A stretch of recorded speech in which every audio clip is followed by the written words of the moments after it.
नमः चंडिकाय।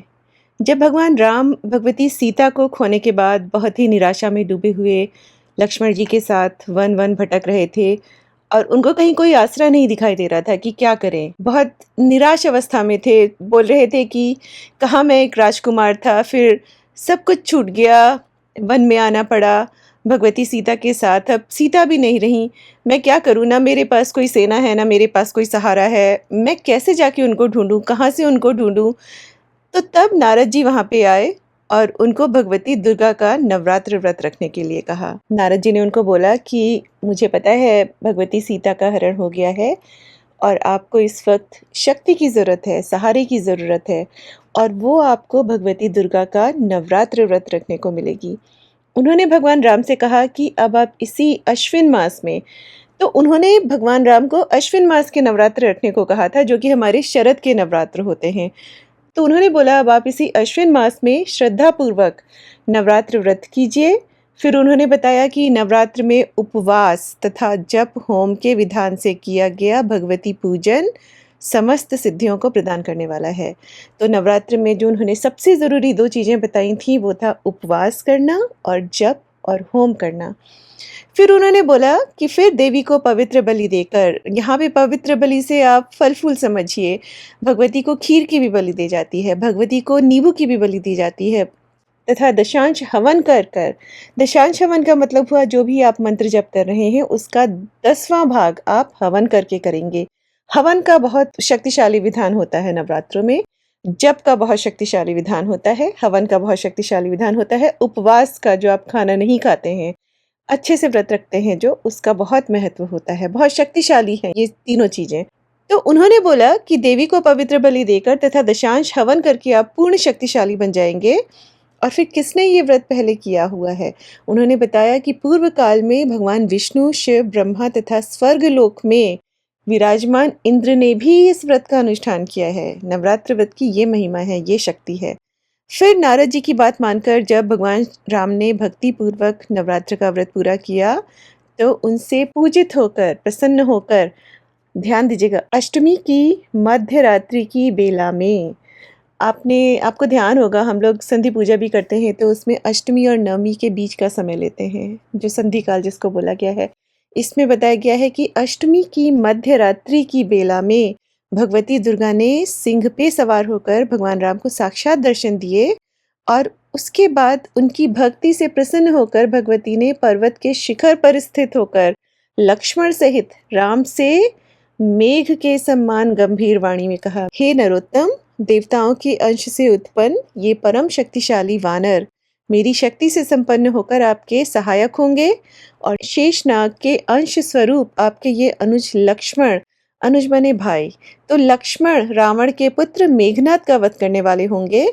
हे अनग, इस विषय में आपको संदेह नहीं करना चाहिए। मतलब भगवती उनको आशीर्वाद दे रही हैं कि आपने व्रत किया है, उठिए, अब आप शक्ति संपन्न हैं, अब आप युद्ध करने के लिए तैयार हैं। लेकिन उससे पहले भगवती ने उनको एक और बात बोली। उन्होंने कहा कि वसंत ऋतु के नवरात्र में आप परम श्रद्धा के साथ पुनः मेरी पूजा कीजिए। तो भगवान राम ने शारदीय नवरात्र किए थे जो हमारे अक्टूबर नवंबर के आसपास आते हैं।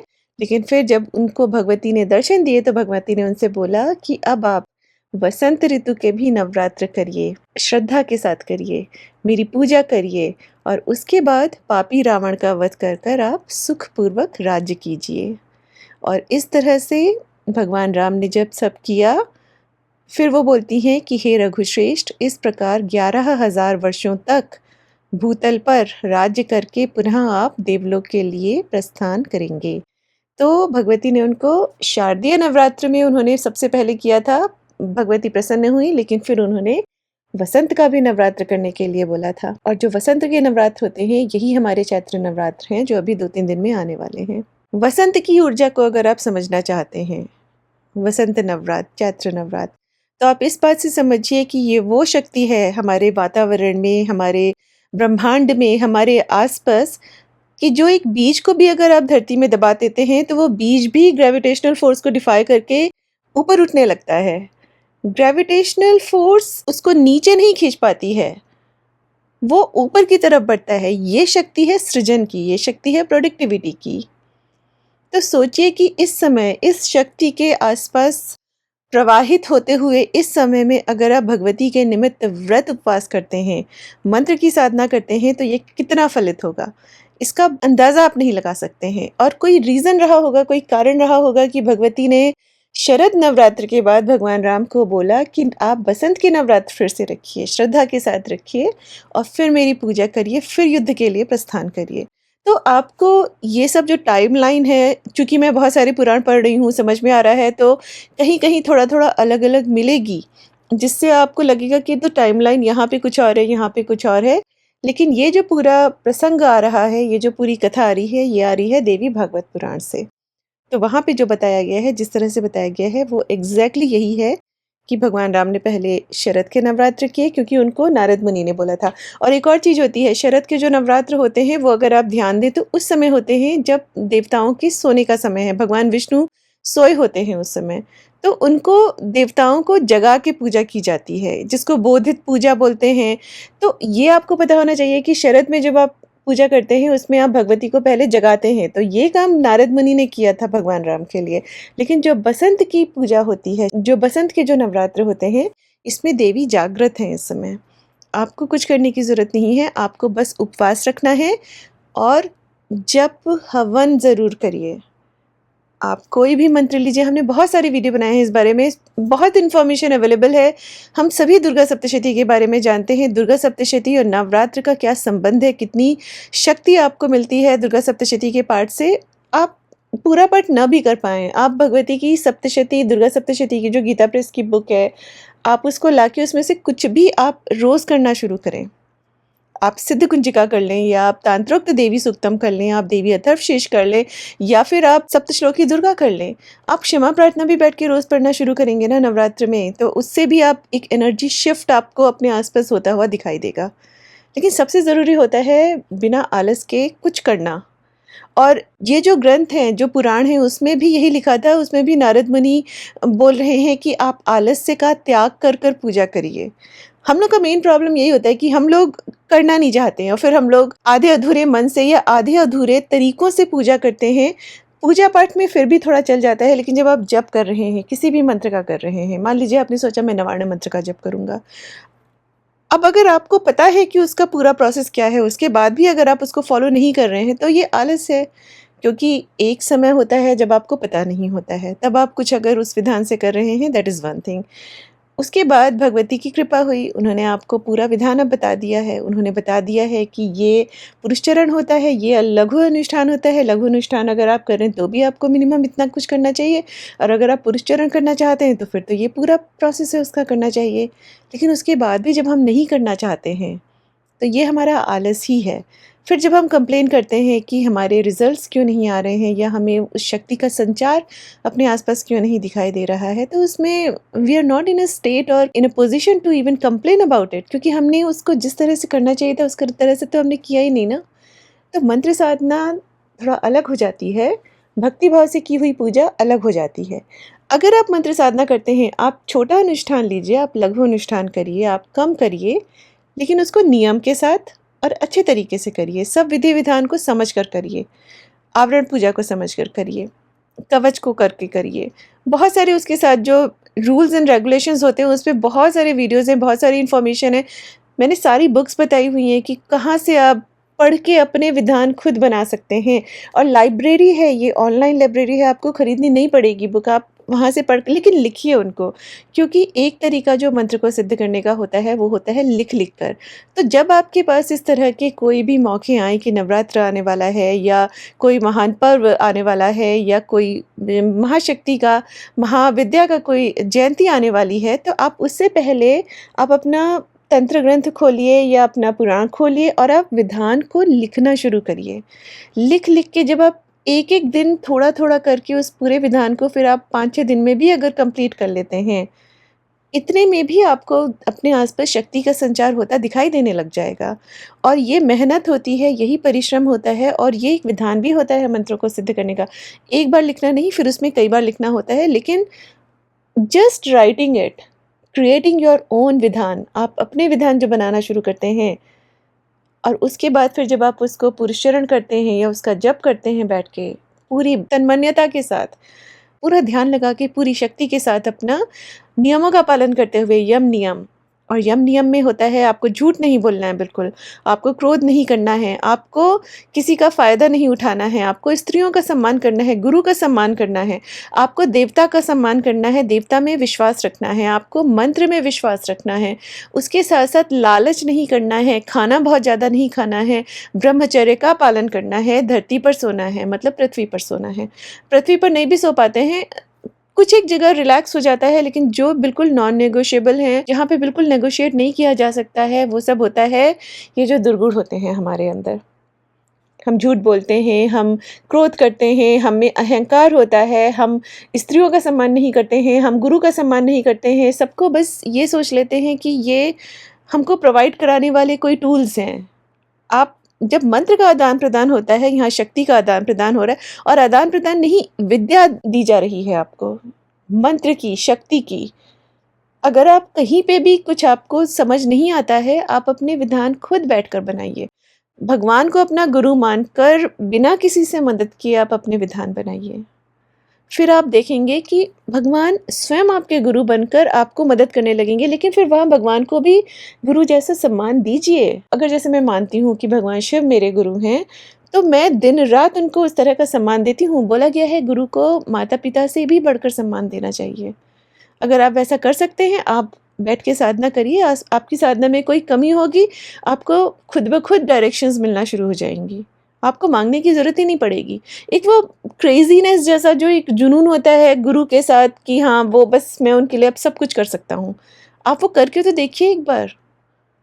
भगवती तो स्वयं चाहती हैं, भगवान तो महादेव तो स्वयं चाहते हैं कि हमें ऐसे शिष्य मिले जो सच में कर सकें जिस तरह से बताया गया है। और यहाँ पे फिर मैं रिजिड रिचुअल्स की बात नहीं कर रही हूँ।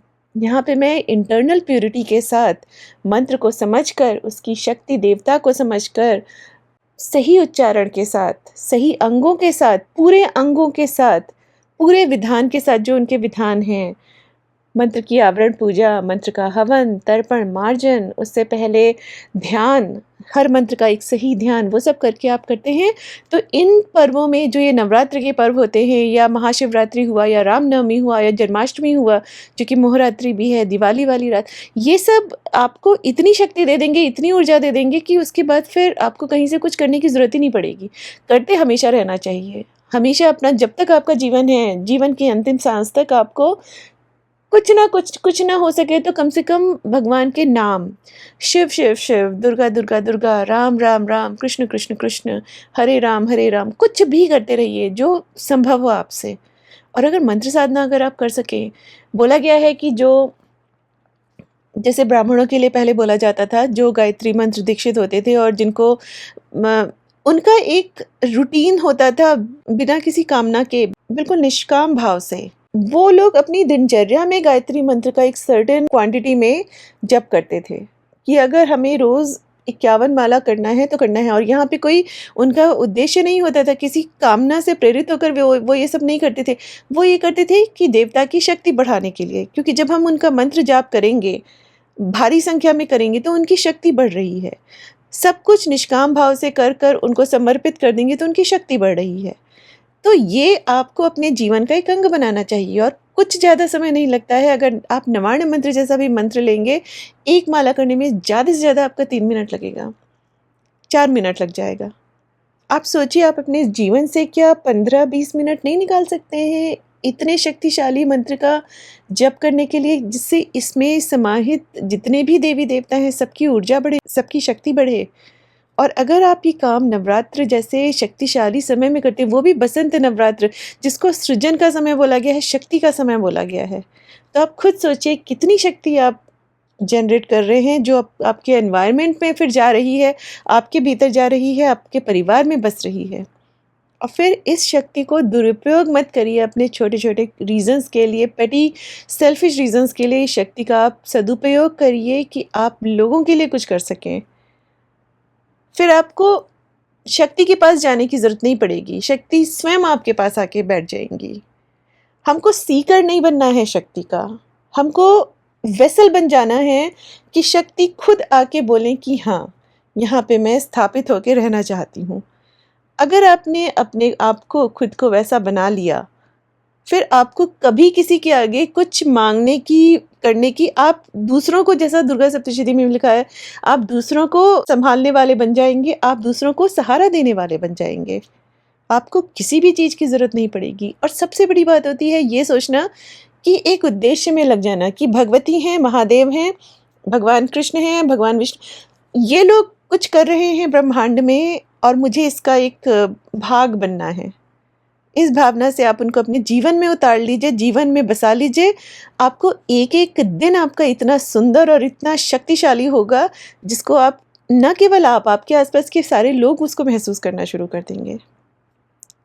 तो ये है बसंत की ऊर्जा। और इसके साथ-साथ कुछ एक बहुत इंटरेस्टिंग बातें हैं जो चैत्र नवरात्र से जुड़ी हैं। And I am not drawing any conclusion here. ऐसा नहीं कि मैं कुछ एनालाइज़ करके कुछ फाइनल वर्डिक्ट यहाँ पे दे रही हूँ। I am just going to put them. सिर्फ मैं आप लोगों को बता दूँगी कि ऐसा-ऐसा भी है, फिर आप उसके आप बाद खुद सोचिए अपने दिमाग से कि क्या हो रहा है। पिछले वीडियो में हमने चैत्र मास और उससे जुड़ी तिथियों की शक्ति के बारे में, इतने जो इम्पोर्टेंट व्रत त्योहार आते हैं उन सब के बारे में हमने बात की थी। हमने ये भी बात की थी कि चैत्र मास की शुक्ल प्रतिपदा से ही हमारा हिंदू नववर्ष होता है और इसी दिन से चैत्र नवरात्र शुरू होते हैं। और इसी दिन शक्ति के साथ-साथ संवत्सर पूजा की जाती है, क्योंकि माना गया है कि इसी दिन ब्रह्मा जी ने संपूर्ण सृष्टि को बनाया था। कहा गया है कि जब आप संवत्सर पूजा करते हैं, तो उसमें सृष्टि की बनाई हुई सभी वस्तुओं का पूजन करते हैं। और पूजा आप कैसे करते हैं? आप पुरुष आकृति में संवत्सर को बनाकर पूजा करते हैं और संवत्सर का अर्थ होता है 1 वर्ष। फिर उसमें आप जो मंत्र आप प्रयोग करते हैं, उसमें महीनों की पूजा करते हैं, जैसे चैत्र, आषाढ़, पौष, इस तरह से आप मंत्रों की पूजा करते हैं। फिर पक्ष की करते हैं, कुश, कृष्ण और शुक्ल पक्ष। फिर आप ऋतुओं की पूजा करते हैं। पर अगर आप गहराई से देखें तो आप किसकी पूजा कर रहे हैं? समय चक्र की, काल चक्र की, जिसको हम एक पुरुष आकृति बनाकर पुरुष के फॉर्म में उसको हम पूज रहे हैं। और यही एक बहुत इंटरेस्टिंग बात है कि अब जैसे रामनवमी आती है चैत्र मास के शुक्ल पक्ष की नवमी को, जैसे ही नवरात्र खत्म होने लगते हैं, नवमी के दिन रामनवमी भी आती है। और वहीं बोला गया था कि भगवान राम जो हैं वो पहले प्रथम पुरुष रहे हैं। पर उससे भी इंटरेस्टिंग जो बात है उसमें ये है कि अगर आप भगवान राम के सहस्त्र नाम का पाठ करना शुरू करें, उनको पढ़ें, तो आप देखेंगे कि उनके कुछ नाम जो बताए गए हैं वो हैं ओम काल स्वरूपिणे नमः, ओम कालाय नमः, ओम संवत्सराय नमः। ओम संवत्सराय नमः, संवत्सर का अर्थ होता है 1 वर्ष। ओम ऋतवे नमः, ऋतु। ओम पक्षाय नमः, ओम अयनाय नमः, ओम दिवसाय, दिवस नमः, ओम युगाय नमः। तो जो समय है, जो बेसिकली सब है हमारे आसपास, वो भगवान राम के भी नाम बताए गए हैं। और वहीं पहला दिन जो है हमारा हिंदू नववर्ष का पहला दिन है, उसी दिन सृष्टि बनी। और फिर 9वें दिन भगवान राम का जन्म है और उनका एक जो नाम बताया गया है वो है संवत्सर। एक नाम जो बताया गया है वो ऋतु, पक्ष, दिवस, युग। आई am just saying that look at the coincidence here. फिर उसके बाद आदि पुरुषाय नमः, जो सृष्टि के प्रथम पुरुष हैं। पार गाय नमः, जो सबको पार लगाने वाले हैं। तो ये हमारे भगवान राम के अलग-अलग नाम बताए गए हैं उनके सहस्त्र नाम में। थोड़ा इस पे विचार करिएगा। फिर इसमें भी एक और इंटरेस्टिंग बात है कि जब हम चैत्र पक्ष के त्योहारों को मनाते हुए रामनवमी तक पहुँचते हैं, जिसमें हम भगवती ललिता का व्रत रखते हैं, जिसमें हम गौरी तृतीया, जो इतनी शक्तिशाली तिथि है भगवती गौरी के लिए, उनका व्रत रखते हैं। षष्ठी तिथि जिसमें भगवान कार्तिकेय का व्रत रखते हैं। फिर जब हम नवमी तक पहुँचते हैं, क्योंकि प्रतिपदा पहला दिन हुआ, फिर द्वितीया, तृतीया, चतुर्थी, पंचमी, षष्ठी, फिर आप नवमी तक पहुँचे। जब आप नवमी, राम नवमी को पहुँचते हैं, तो नवमी वाले दिन ही भगवती तारा की जयंती भी कही गई है। और अगर आपको ध्यान हो तो महाविद्या वीडियो में हमने बात की थी, और अगर आप आगम शास्त्रों को देखेंगे तो भगवान विष्णु के जो 10 अवतार हैं, उनको महाविद्या के 10 महाविद्या से जोड़ा गया है कि वो उनकी शक्ति हैं। जैसे भगवान कृष्ण के साथ भगवान कालिका का, और भगवान कृष्ण का, उनकी जो जयंती है भगवती कालिका की जयंती उसी दिन आती है। उसी तरह से जब भी भगवान राम की रामनवमी आएगी, उसी दिन भगवती तारा की जयंती भी पड़ती है। और अगर आप भगवती तारा का आपको ध्यान हो, हमने महाविद्या वीडियोज़ में क्या बात की थी, वो ये था कि अगर भगवती कालिका उस शक्ति को डिनोट करती हैं, रिप्रेजेंट करती हैं जो ब्रह्मांड बनने से पहले एक शून्य था, एक जो शक्ति थी, जो रॉ एनर्जी थी, जिसमें सारी पॉसिबिलिटीज़ थी कि कुछ भी हो सकता है उससे। प्रचंड शक्ति जो थी वो अगर भगवती कालिका हैं, तो भगवती तारा वो पहला स्पंदन, पहली जिसको बोल सकते हैं एक कोड थी, डीएनए थी, जिनमें सृष्टि निर्माण की सारी इन्फॉर्मेशन कंटेंट थी। तारा बोला गया है इसीलिए उनको तारा। तो ये उनका एनर्जी फॉर्म है। और एग्जैक्टली क्या हो रहा है इस समय? चैत्र मास में सृष्टि का निर्माण ही हो रहा है। पहले दिन बोलते हैं ब्रह्मा जी ने बनाया, पर किस तरह की शक्ति प्रेवलेंट है आसपास? वही शक्ति जिसने इस पूरे ब्रह्मांड को बनाया। तो थोड़ा-सा अगर आप इन तारों को जोड़ने की कोशिश करेंगे तो आपको समझ आएगा कि क्यों बसंत के नवरात्र और बसंत का ये जो पूरा चैत्र का जो पूरा महीना है, क्यों इतना शक्तिशाली है। क्यों इसमें अगर आप फिर साधना करना शुरू करेंगे, या इस समय से आप अगर किसी व्रत का अनुष्ठान का संकल्प ले लेते हैं कि अब मैं आगे के 1 साल तक या जीवन पर्यंत इस व्रत को करूँगा। आप देखेंगे धीरे-धीरे करके आप इसी तरह की ऊर्जा जो हमेशा प्रोड्यूस करेगी, प्रोडक्टिविटी बढ़ाएगी आपकी लाइफ में। और प्रोडक्टिविटी को एक बहुत ही ब्रॉड वे में लीजिए। प्रोडक्टिविटी से सिर्फ ये मतलब नहीं होता है कि सिर्फ अनाज उग रहा है या पेड़-पौधे उग रहे हैं। जो भी काम आप करेंगे उसमें सफलता देखेंगे। जो कुछ भी आप सोचेंगे वो होने लग जाएगा। जिसमें भी आप मेहनत करना, बट मेहनत करने के अवसर आपको मिलेंगे।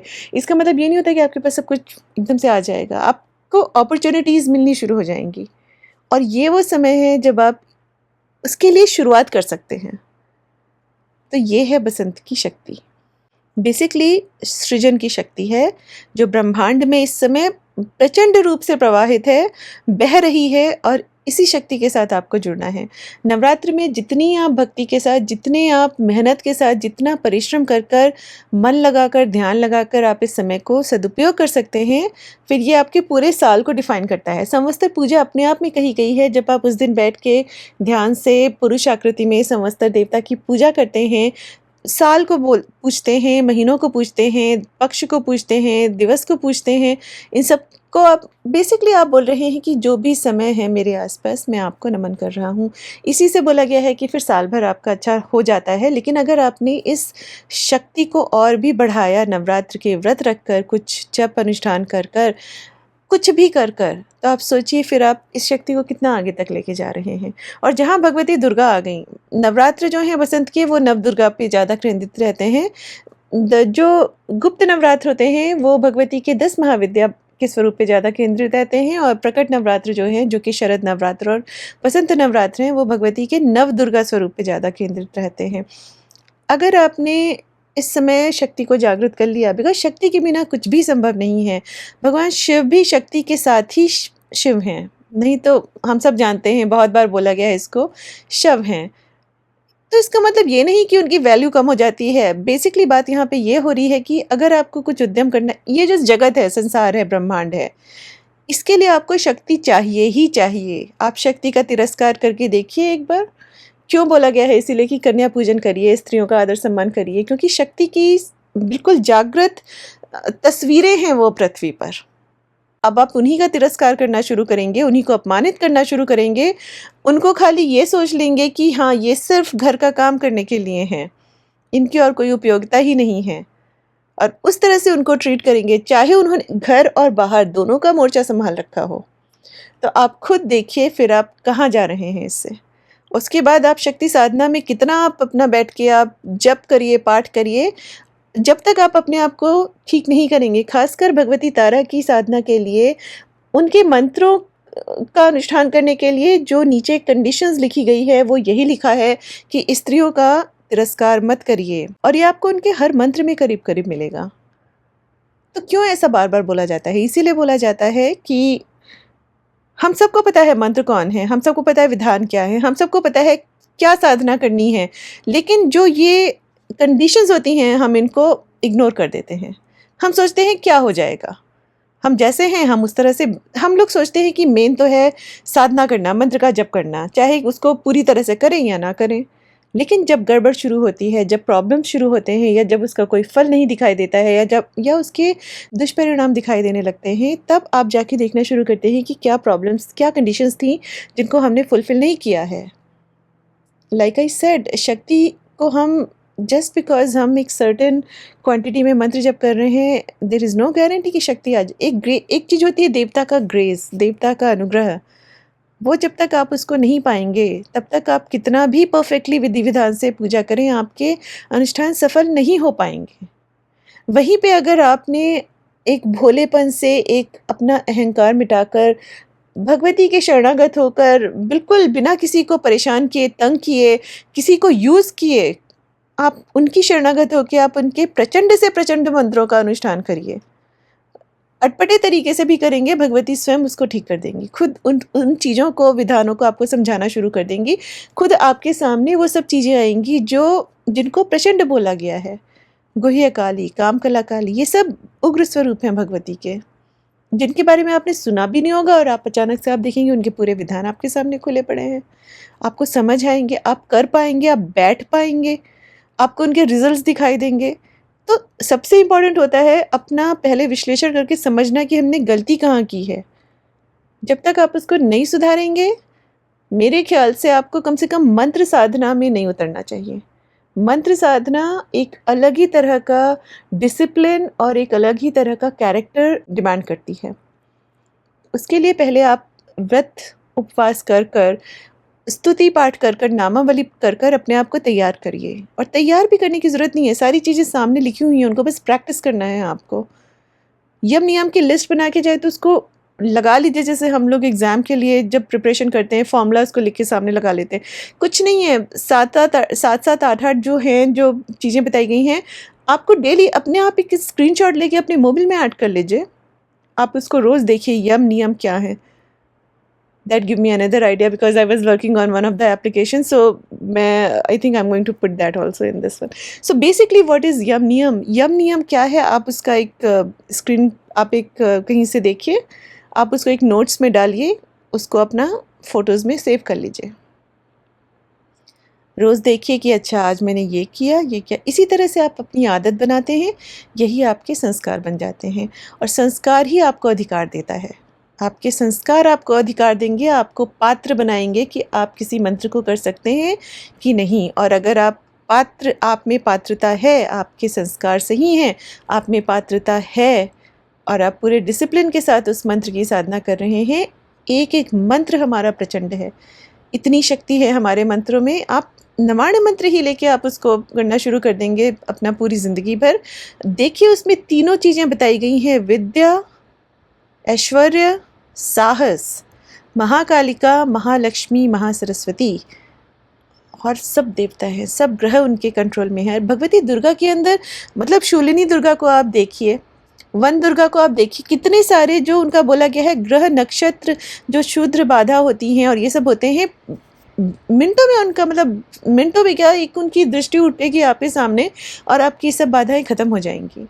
पर अपने उद्देश्य को पहले ऐसा बनाइए कि भगवती बोले कि हाँ अब इसको मैं अपना संरक्षण देती हूँ।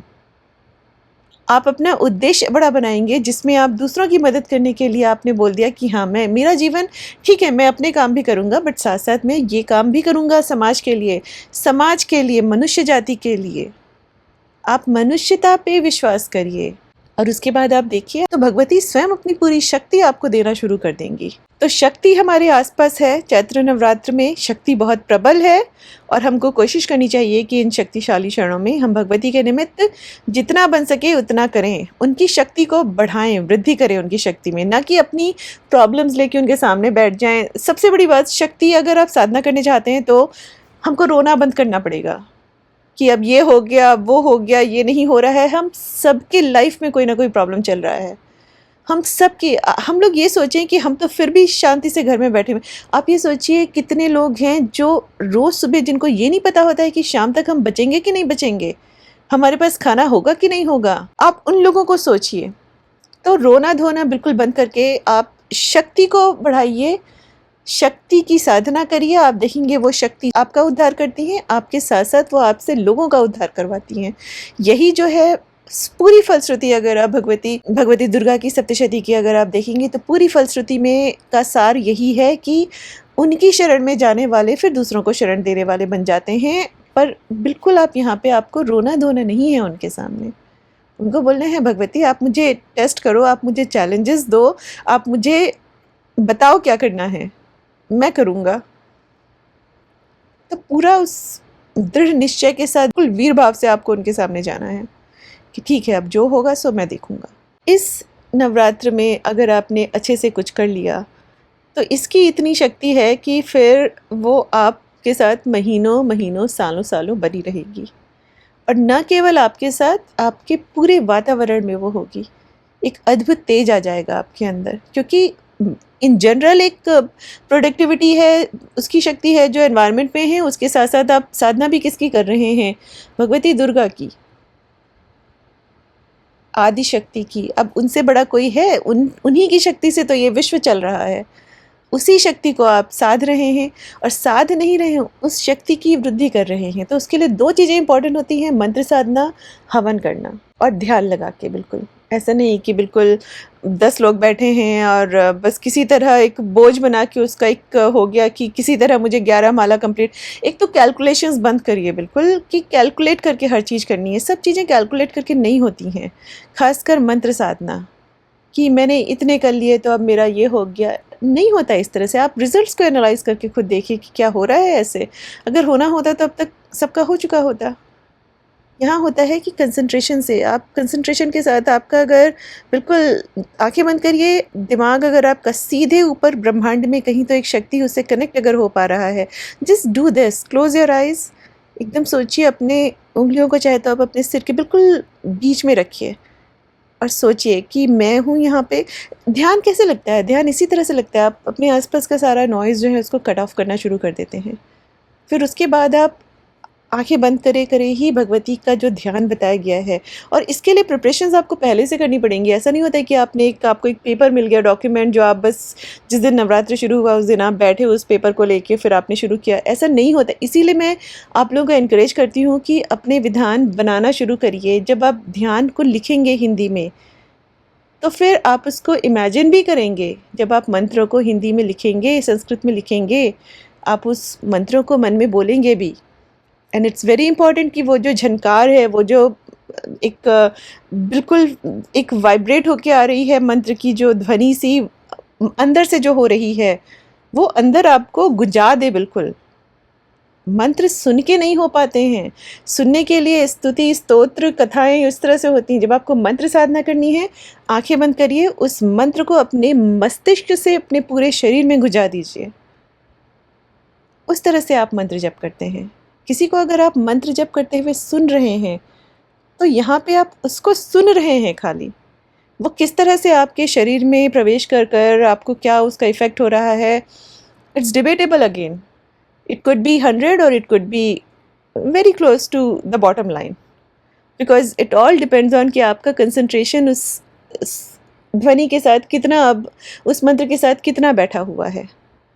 लेकिन जब आप खुद अपने मस्तिष्क को, अपने दिमाग को बोलते हैं कि say this, आप खुद परिश्रम कर रहे हैं, राइट? आपका दिमाग खुद अब उसको बोल रहा है, आंतरिक जिसको आवाज़ बोल सकते हैं, क्योंकि मंत्रों का जो जप किया जाता है वो हमेशा मानसिक किया जाता है। तो आप अपने मन में अपने दिमाग को ट्रेन कर रहे हैं कि से दिस, और फिर उसको गुंजा रहे हैं पूरे अपने शरीर में, ऊपर से लेकर नीचे तक या नीचे से लेकर ऊपर, जैसा भी हो रहा है। तो ये इसका जो इफ़ेक्ट होता है, ये एक सर्टेन फ्रीक्वेंसी अब जनरेट कर रहा है। इट्स लाइक दिस कि आप एक गाना सुन रहे हैं, हो सकता है आप उस गाने में 100% डूबे हुए हो सकता है आप जस्ट सुन रहे हो, उसके म्यूज़िक में आप ज़्यादा इंटरेस्टेड हो सकता है आप उसकी आवाज़ में ज़्यादा इंटरेस्टेड हो सकता है आपका ध्यान खाली 50% उसमें लगे, 50% फिर इधर उधर चला जाए। हो सकता है शुरू में आपको कंसंट्रेशन बने, बाद में फिर होना बंद हो जाए। लेकिन जब आप अपने मस्तिष्क से खुद परिश्रम करके उस मंत्र को अपने अंदर गुजार रहे हैं, तो that is a different thing all together. तो ध्यान लगाना, मंत्र जप करना, इट्स वेरी इंपॉर्टेंट कि आप उसको सही तरीके से करें। ध्यान समझ के करें कि उसमें देवता का ध्यान कैसे बताया गया है। फिर उसके बाद पूरा जो विधान होता है वो सब आपको मिल जाएगा। बहुत ईज़ी है, मतलब सारे वीडियोज़ में बताया गया है। वो कोई बहुत कठिन चीज़ नहीं है, लेकिन एक शुद्धता के साथ, एक स्थिति के साथ सीधा बैठकर, कम खाना खाकर, ब्रह्मचर्य का पूरा पालन करते हुए, बिना किसी को कष्ट दिए, किसी भी अपने घर के आस-पास जो प्राणी हैं, जो आपके साथ रहते हैं, आपके गुरु जो हैं, जो आपको बताते हैं कि कैसे क्या करना चाहिए, आपके जो आस-पड़ोस के लोग हैं, जानवर जो हैं, पशु-पक्षी जो हैं, इवन पेड़-पौधे, इवन नेचुरल रिसोर्सेज़ जो हमारे आस-पास हैं, बिना किसी को तकलीफ़ दिए, बिना किसी को कष्ट दिए, बिना किसी का दुरुपयोग किए, आप अपनी पूरी शुद्धता के साथ उस मंत्र का उच्चारण करके मन में अपना जप करिए और फिर उसके बाद हवन सीख कर हवन करिए नवरात्र के दिनों में। उसके बाद देखिए आपकी ज़िंदगी कैसे पलटेगी। ऐसा नहीं होता है कि हमारी सारी प्रॉब्लम्स एकदम से ख़त्म हो जाती हैं। होने ये लगता है कि वो प्रॉब्लम्स हमको अब प्रॉब्लम्स लगती ही नहीं हैं। एक यम नियम आपका सबसे बड़ा क्या है? संतोष। आप लोग अगर ये कंप्लेन करते हो कि मैंने ये पाठ किया, मुझे ये नहीं मिला, इसका मतलब आप यम नियम को, संतोष पाठ तो आप समझ ही नहीं पाए हो। क्योंकि अगर आपको संतोष हो जाएगा, फिर आपको ये नहीं लगेगा कि मैंने ये किया तो मुझे ये क्यों नहीं मिला। That is a very wrong thinking. In fact to be honest, मुझे ऐसा लगता है कि बहुत निष्कृष्ट सोच है ये, कि मैं ये कर रहा हूँ तो अब आप मुझे ये दो। It should not be like this. खासकर प्रार्थना, मंत्र साधना और इन सब चीज़ों में। अगर आप बचपन से अब तक करते रहे हो मंत्र साधना और फिर आप किसी मुश्किल में घिर गए हो, कोई कष्ट आ गया है, कहीं सच में आपको सुरक्षा की ज़रूरत है, कोई रोग आपको ऐसा हो गया है, आपको शक्ति चाहिए, तब आप बैठ के करते हो, that is one thing. But खाली टू एलिवेट योर कि मेरा स्टेटस बढ़ जाए, कि मेरा प्रभुत्व, मतलब मेरी इम्पोर्टेंस बढ़ जाए, कि मेरे को लोग मानने लगें, कि मेरे को लोग सुनने लगें, कि मेरे को लोग इम्पोर्टेंस दें, या मेरे को इसमें सक्सेस मिल जाए। Those things are, I don't think they are very high objectives कि हम उसके लिए भगवती को परेशान करें। उसके लिए हमें खुद ही अपने आप मेहनत करके अपनी ज़िंदगी बनानी है, राइट? फिर भगवती भी सब छोड़ देना है। अगर आप गीता का सार नहीं समझ पा रहे हो, अगर आप यम नियम में संतोष का मतलब नहीं समझ पा रहे हो और उसके बाद आप शक्ति साधना कर रहे हो, तो आप फिर माया में ज़्यादा फँस रहे हो। फिर आपको बैठ के सोचना पड़ेगा कि क्या मुझे शक्ति साधना करनी चाहिए? या मुझे ऐसे माइल्ड जो मेजर्स हैं, जैसे भक्ति भाव से पूजा करना, व्रत उपवास करना सप्ताह में 1 बार, ये सब माइल्ड मेजर्स हैं। शक्ति साधना जो होती है वो सिर्फ़ उन लोगों के लिए है जो सच में शक्ति को सँभाल सकते हैं, जो शक्ति के वेसल बन सकते हैं, नॉट द सीकर कि शक्ति आए तो मैं ये कर लूँ अब। जस्ट द वेसल की शक्ति उनके थ्रू फिर वो अपने सारे काम कराने लग जाएँ। इस पे हम कभी बात करेंगे। I mean there are so many things I can talk about on this topic, कि कैसे डिफरेंट लेवल्स होते हैं, लेयर्स होते हैं, कैसे पता चले कि आप किस तरह के हो। And it's okay to start with a very wrong notion about शक्ति साधना. It's okay to start with that, but eventually जब भी आप शक्ति साधना शुरू करेंगे तो eventually आपको सब सही सही आपके सामने खुलना शुरू हो जाएगा. उसके बाद भी अगर आप समझ नहीं पाएंगे और अपने तरीके से लगे रहेंगे और आपको कष्ट पे कष्ट आता जाएगा या आपको तकलीफ़ पे तकलीफ़ होती जाएगी, फिर भी आप अपना विश्लेषण किए बिना उस चीज़ को बस एक जुनून की तरह कि नहीं मुझे तो करना है क्योंकि मैं कर सकता हूँ, तो आप ये सोचिए फिर आप कुछ समझ नहीं रहे हैं, जो ब्रह्मांड आपको सिग्नल्स दे दे के बताने की कोशिश कर रहा है। अगर ऐसा हो रहा है तो यहाँ पे इस चीज़ को थोड़ा-सा देखो कि क्यों हो रहा है। और शक्ति साधना सच में बच्चों का खेल नहीं है, लेकिन एट द सेम टाइम ये ऐसा भी कुछ नहीं है कि इससे आपको डरना चाहिए।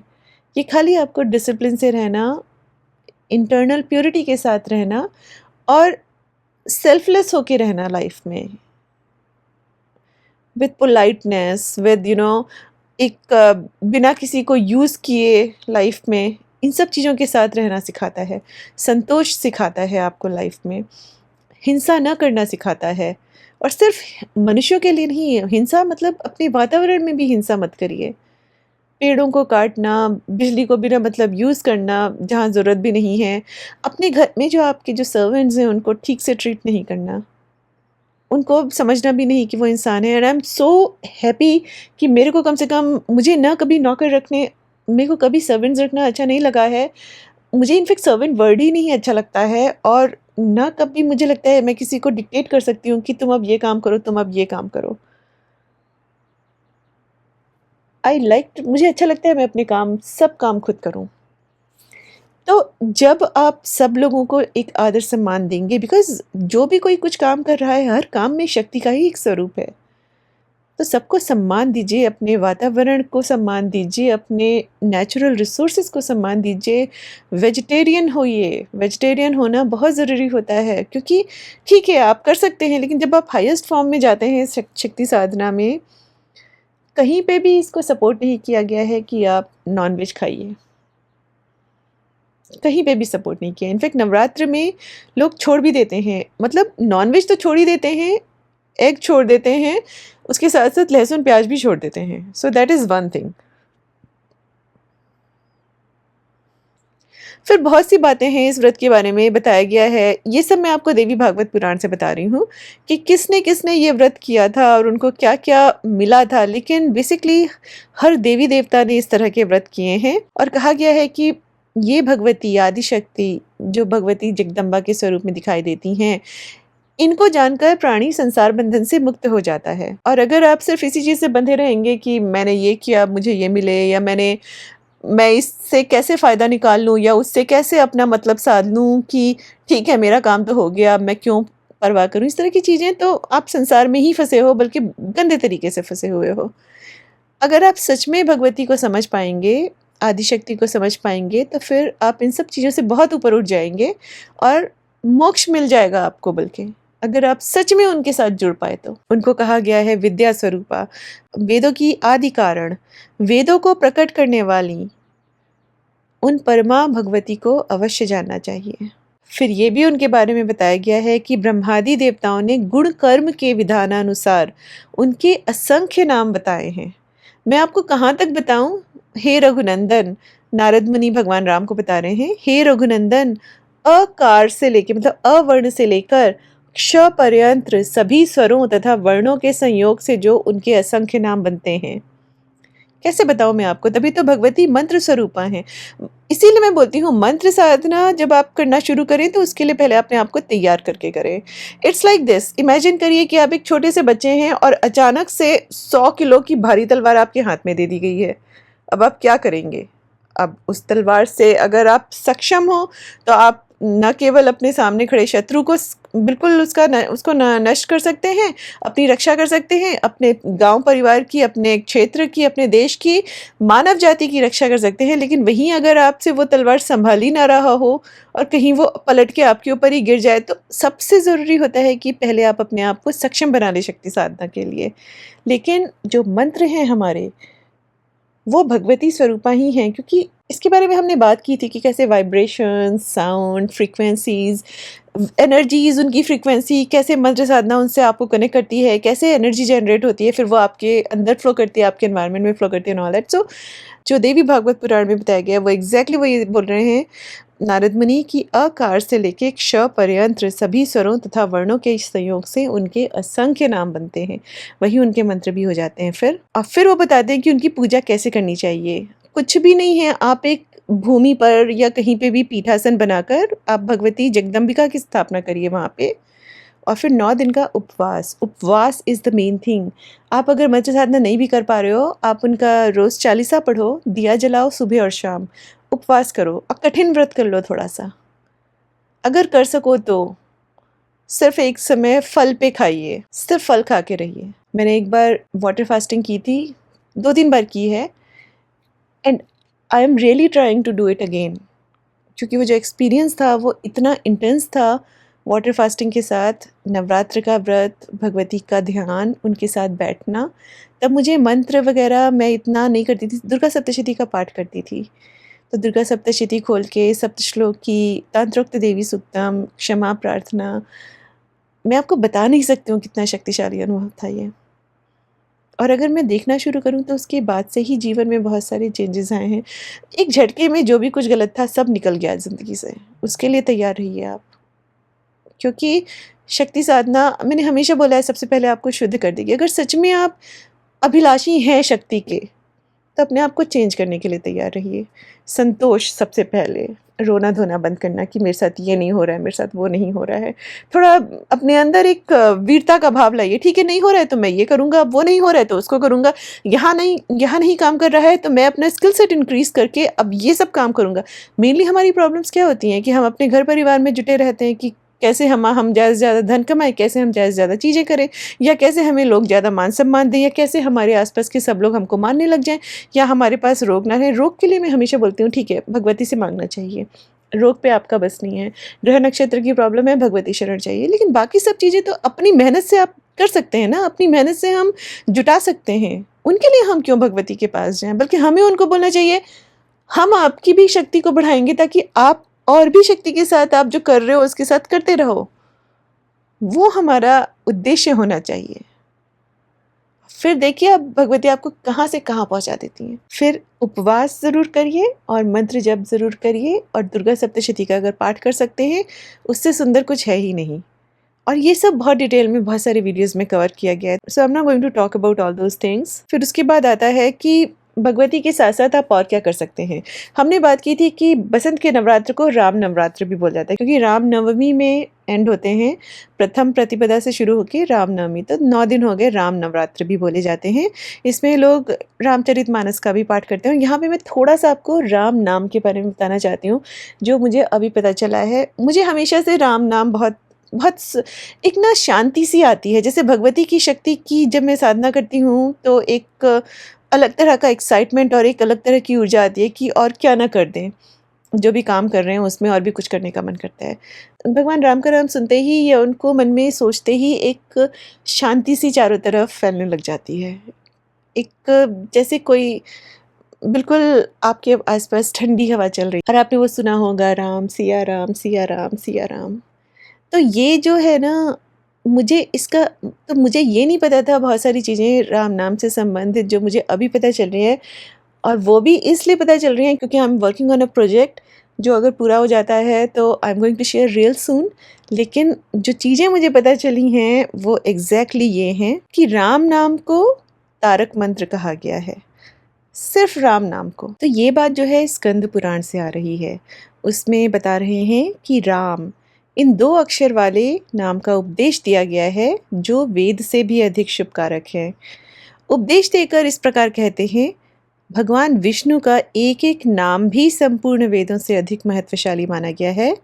ऐसे अनंत नामों से अधिक है भगवान विष्णु का सहस्त्र नाम। आप सभी ने भगवान विष्णु का सहस्त्र नाम के बारे में सुना होगा। और फिर बोलते हैं, उस सहस्त्र नाम के समान राम नाम माना गया है। मतलब भगवान विष्णु का जो सहस्त्र नाम है, उसका फल आपको एक बार भगवान राम का नाम लेने से मिल जाएगा। राम, राम।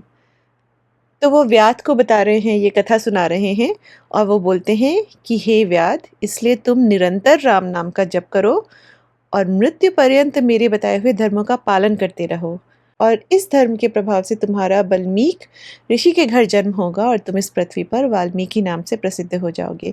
तो वाल्मीकि ऋषि के बारे में बहुत सारी कथाएं हैं। स्कंद पुराण में ये है। भविष्य पुराण में एक और कथा है कि कैसे वो एक बहुत ही दुष्ट प्रवृत्ति के व्यक्ति थे, और वो राम नाम का जप नहीं कर रहे थे, वो मरा मरा बोल रहे थे, और मरा मरा से ही उनका जो उद्धार हो गया। उसकी पूरी कथा फिर हम कभी और किसी वीडियो में लेंगे, पर उसके बाद फिर उन्होंने रामायण ग्रंथ पूरा लिख डाला। तो ये है उनका राम नाम का महत्व, जिसको बोला गया है कि एक राम नाम आपको भगवान विष्णु के सहस्त्र नाम का फल देगा। इसके बारे में भगवान शिव ने भी स्कंद पुराण में भगवती पार्वती को बहुत बताया है कि राम नाम का अर्थ क्या है। बल्कि भगवती उनसे पूछती हैं कि महेश्वर, आपके हाथ में जो रुद्राक्ष की माला हमेशा रहती है, आप किसका मंत्र जप करते रहते हो? क्योंकि आप ही तो सबके स्वामी हो, आपसे बढ़कर कौन है? फिर भी आप बड़ी भक्ति से सदा किसी मंत्र का जप करते हुए दिखाई देते हो। तो ये हैं कौन? आपसे भी श्रेष्ठ कौन हैं, जिनका आप मन ही मन चिंतन किया करते हैं? तो फिर भगवान शिव बोलते हैं, और ये स्कंद पुराण से आ रहा है, कि प्रिय भगवान विष्णु के सहस्त्र नामों में जो सारभूत नाम है, उसी का नित्य मैं चिंतन करता रहता हूँ। मैं राम नाम जपता हूँ और उसी के अंक की इस माला द्वारा गणना करता हूँ। श्री राम का अवतार बहुत ही श्रेष्ठ है। द्वादश अक्षरों से युक्त जो सनातन ब्रह्म रूप प्रणव है, वह अ, उ, म इन 3 अक्षरों से संबद्ध है, 3 ग्रामों से युक्त है। उस बिंदु युक्त प्रणव मंत्र का मैं सदैव माला द्वारा जप करता हूँ।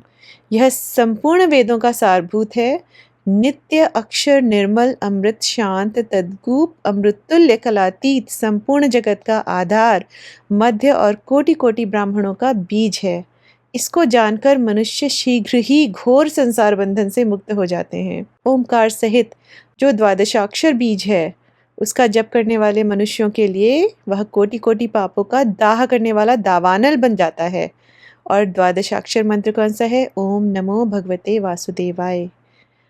इसका चिंतन ही सबसे उत्तम ज्ञान है, जो शुभ और अशुभ दोनों का विनाश करने वाला है।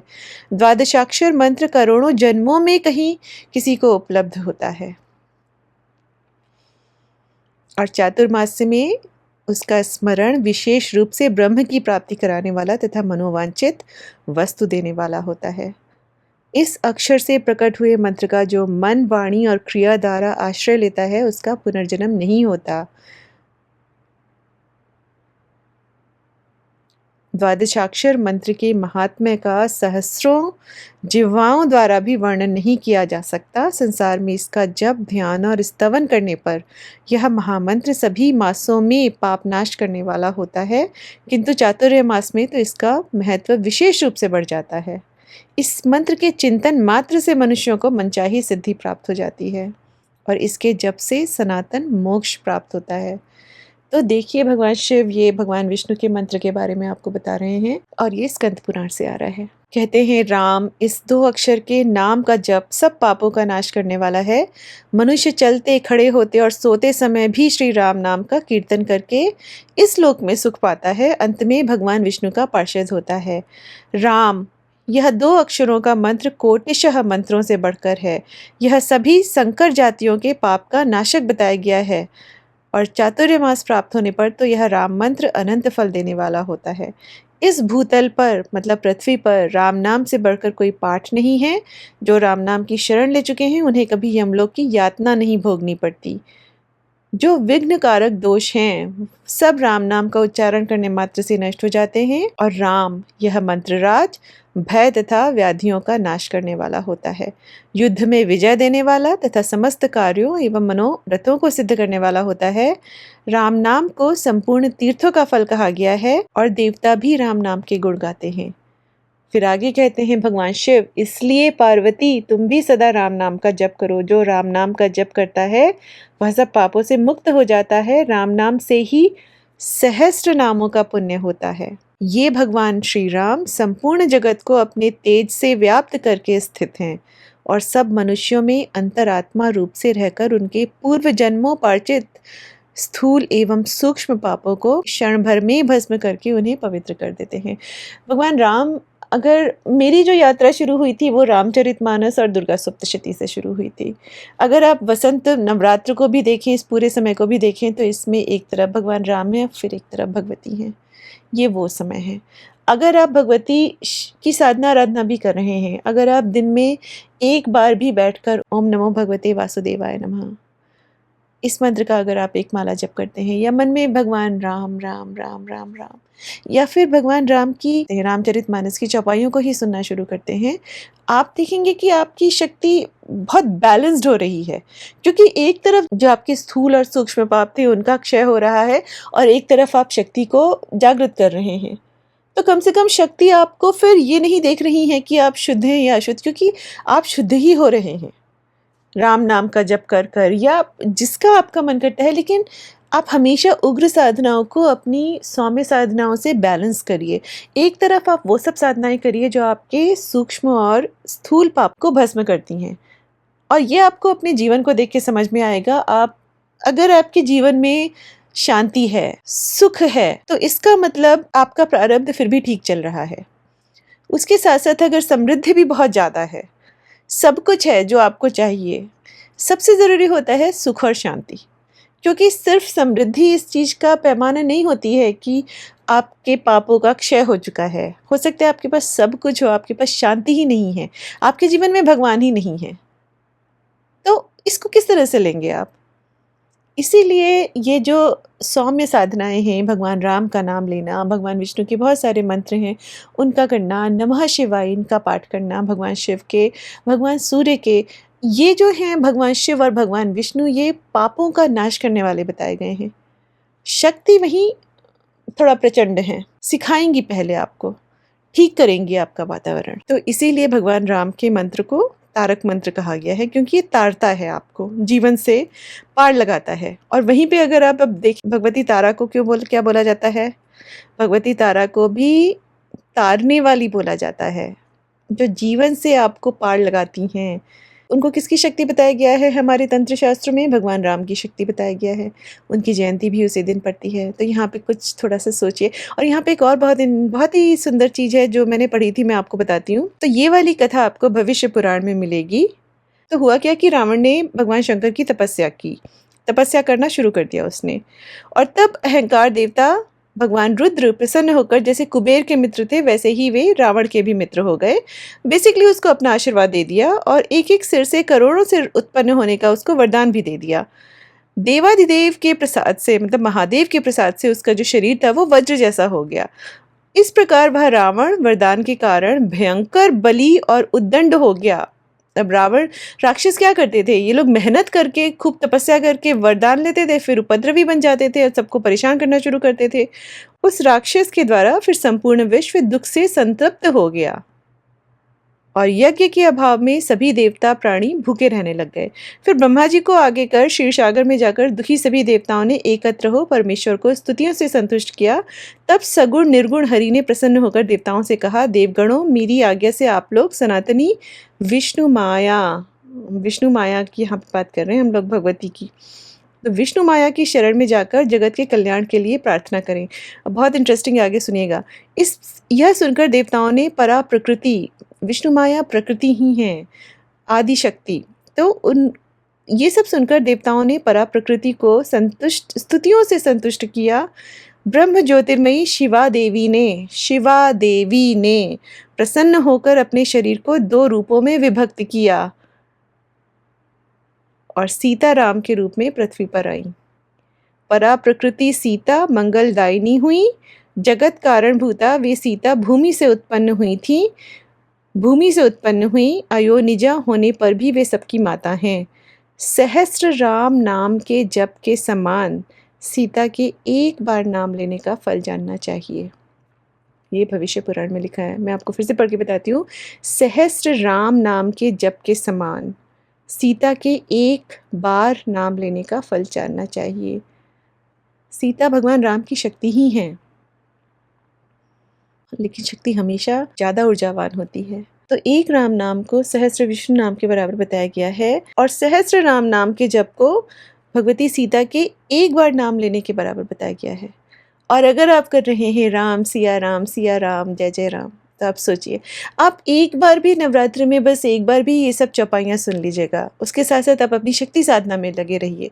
सभी देवी देवताओं को जो इस समय प्रबल हैं उनको सम्मान दीजिए और देखिए फिर आपके साथ क्या होता है। उसके बाद की कथा फिर आगे बताई गई है, बट में भी हम उसको बाद में कभी लेंगे, पर ये भविष्य पुराण में है। अगर आप रामचरितमानस पढ़ेंगे तो उसमें राम को बीज बोला गया है शब्द को, और उसकी पूरी व्याख्या भी की गई है, जिसको हो सकता है मैं एक अलग वीडियो में ले लूं, जिसमें उसका पूरा विस्तार बताया गया है कि राम में अलग अलग जो हैं र आ म वो हैं क्या बेसिकली। लेकिन जैसे कि हमने बात की, भगवती तारा जो हैं उनको भगवान राम की शक्ति बताया गया है और उनको भी बोला गया है कि वो तारने वाली हैं, तारती हैं। अगर आप चाहें तो आप इस नवरात्र में भगवती तारा के सहस्त्र नाम का भी पाठ कर सकते हैं। आप शुरू कर सकते हैं पहले दिन से, या उनके शतनाम का, या फिर अगर आपको उनके मंत्रों का अनुष्ठान करना है तो आप पढ़ के करिए, क्योंकि उनके मंत्रों के अनुष्ठान के लिए हमारे शास्त्र में बहुत स्ट्रिक्टली बोला गया है कि बहुत सारी कंडीशंस हैं जिनको आपको सेटिस्फाई करना चाहिए।